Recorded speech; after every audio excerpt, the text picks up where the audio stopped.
We have the Grandma's Recipe Box, Block of the Month, Apple Crunch finishing quilt here. So we're finishing this up this month, and I want to give you a few tips on putting this together. First of all, take all your blocks and have them pressed well and make sure they're nice and square. Then when you cut out the fabrics for these, we have a sashing here, kind of more like a border, partial border around the blocks. We have a first border, and then we have a piano keys outer border. Okay, so for the blocks, as you can see, it's kind of offset a little bit.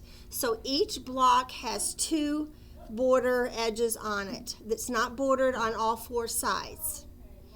Okay, so when you cut these out, the pattern will tell you to cut one strip 12.5 inches.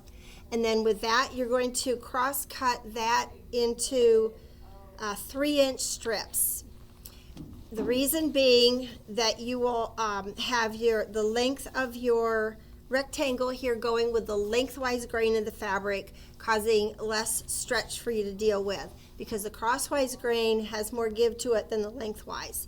And so that'll help that to fit in a little bit better. Be sure and pin it at the edges when you sew that on, so that you don't have one or the other coming out a little longer at the ends, and then it fits in there and you can ease it in if you need to. Then you cut another strip that's 14.5 inches, I believe, yes. And you will do the same with cutting it into 3.5-inch rectangles to sew on the other side, so it's a little longer.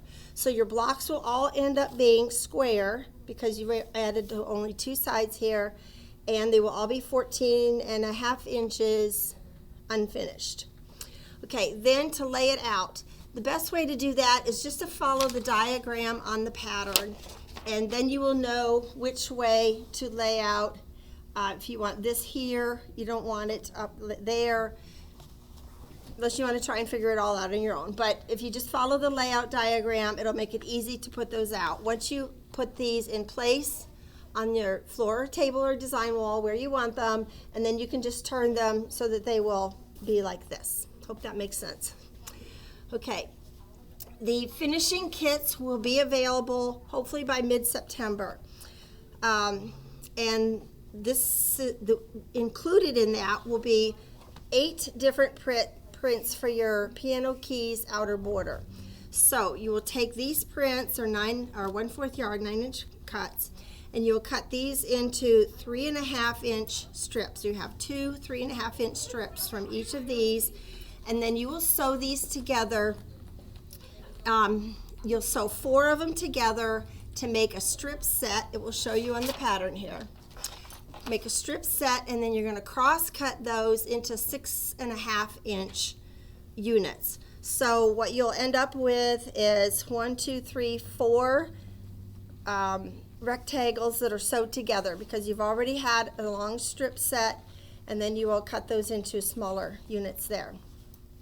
Then take all those little units of 4 rectangles and sew them together any which way you want. You can to avoid having a pattern to it so that it's all mixed up, just turn some of them around.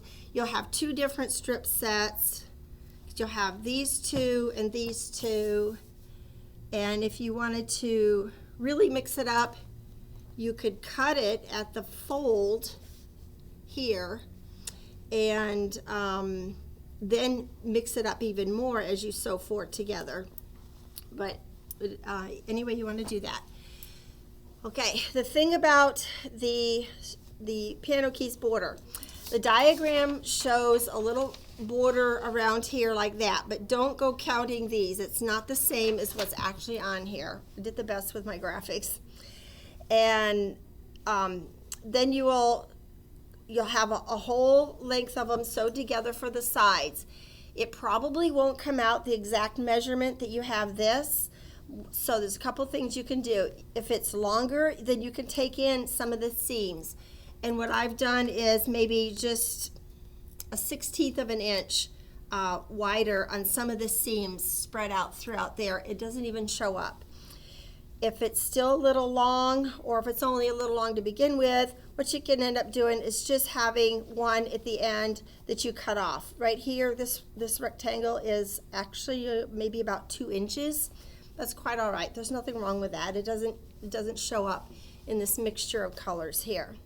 Same way with the other one. Once you get those sewed on and you'll press your seams toward the inner border, then you put this on, and again, if it's a little too long, then you can trim or stitch up a wider seam in some of them. If it's too short, then you're going to have to add another one on the end, but that might make it way too long, so then you'll have to go back and take up some seams or just cut it off at the end. And then the outer, or the binding, matches the borders inside the quilt. The pattern for this quilt is not in your finishing kit. It will be in your August monthly kit. That is because everybody will receive a finishing pattern even if you don't do the finishing kit that we offer. Let us know if you have any questions, and this is a fun one, a fun layout of something a little different, and I think you'll enjoy it.